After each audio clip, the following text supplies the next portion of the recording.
मथुरा में दुर्गा माता मंदिर में पूजा पाठ को लेकर हिंदूवादियों में और साधु संतों में भारी रोष व्याप्त है। हिंदूवादी दिनेश शर्मा फलाहारी और कृष्ण जन्मभूमि संघर्ष न्याय के पदाधिकारियों द्वारा जिला मजिस्ट्रेट को ज्ञापन सौंपा, लेकिन मथुरा प्रशासन द्वारा शांति भंग का बहाना लेकर पूजा नहीं करने दे रहा है। पूजा की अनुमति नहीं मिलने पर साधु संतों ने कड़ी प्रतिक्रिया व्यक्त की है। वृंदावन में दिनेश शर्मा ने अपने खून से सीएम योगी को पत्र लिखकर ट्वीट किया है और मांग की है कि भक्त पूजा मथुरा में नहीं करेंगे तो क्या पाकिस्तान में करेंगे। उन्होंने कहा कि न्यायालय द्वारा भी पूजा पाठ पर रोक का आदेश नहीं दिया गया है और न ही न्यायालय द्वारा पूजा पाठ रोक के लिए कोई भी स्टे ऑर्डर है, फिर भी मथुरा प्रशासन पूजा नहीं करने दे रहा है। उन्होंने कहा कि हिंदू तो शांति प्रिय है, तो शांति भंग कहाँ हो रही है।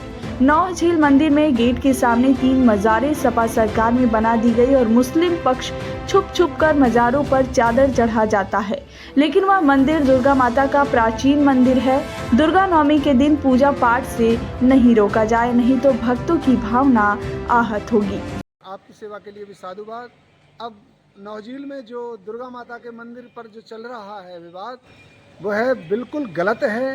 ये 500 सालों से, कम से कम 500 सालों से हमारी माता की पूजा होती चली आ रही है, लेकिन अब विधर्मियों के उस अतिक्रमण के द्वारा जो पूजा रोक दी गई है वो निराधार गलत है और बहुत ही अपराधजनक है। हमारे कुछ ऐसे नेता जिनके कारण विधर्मियों का दुस्साहस बढ़ा और उन्होंने हमारे सनातनियों की पूजा में व्यवधान डाला और दुर्गा माता का ऐसा पूज मंदिर, और नवरात्रों के समय पर अगर पूजा बंद रहेगी तो ये सनातनी क्या करेंगे। तो सरकार से प्रार्थना है कि ऐसे विधर्मियों पर, ऐसे अधर्मियों पर रोक लगाएं और हमारे सनातन की ध्वजा को फहराने वाले, सनातन को मजबूत करने वाले हमारे मंदिरों में सनातनी भाइयों को पूजा करने का पूर्ण अधिकार सुरक्षित है और वह दिया जाना चाहिए। महाराज जी, नौझील में दुर्गा माता के मंदिर में पूजा पर रोक लगा दी गई है, आप क्या कहना चाहेंगे? बड़ा ही दुख का विषय है।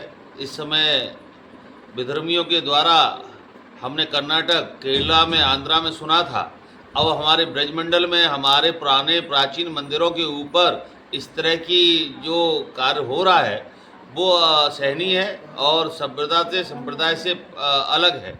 आज हमारा दिव्य भव्य मंदिर जो 500 साल पुराना मंदिर है, आप जाएंगे उस मंदिर की इस तरह की कारीगरी है कि आप देखते ही अचंभित हो जाओगे। और कुछ दिन पहले उसकी मूर्ति गायब कर दी गई। ये क्या हो रहा है योगी जी की सरकार में और प्रशासन की नाकामी की वजह से आज इस तरह की हम घटना को सहन कर रहे हैं। हम लोग विश्वास करते हैं कोर्ट पर, न्यायालय पर विश्वास करते हैं, इसलिए हमारी भावनाओं का नाजायज फायदा उठाया जा रहा है। हम उत्तर प्रदेश की योगी आदित्यनाथ महाराज जी से निवेदन करना चाहते हैं कि आप तीर्थ विकास परिषद को भी आप इसमें सम्मिलित करके दूध का दूध, पानी का पानी करें।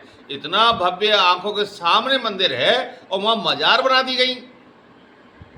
सपा सरकार के सामने उस समय ये मजार बना दी गई। क्या हम अपने मंदिरों मठों को बचा नहीं सकते? हम बात बांग्लादेश जैसा सिस्टम ना हो जाए। आपसे निवेदन करना चाहते हैं कि आप हमारे ब्रजमंडल के मंदिर और देवालयों को बचाने की कृपा करें। उत्तर प्रदेश की योगी आदित्यनाथ महाराज जी से निवेदन करना चाहता हूं और संत समाज से भी निवेदन करना चाहता हूं कि अब बहुत हो चुका है, जागृत हो जाइए। अपनी धरोहर को बचाने के लिए खुद खड़ा होना पड़ेगा।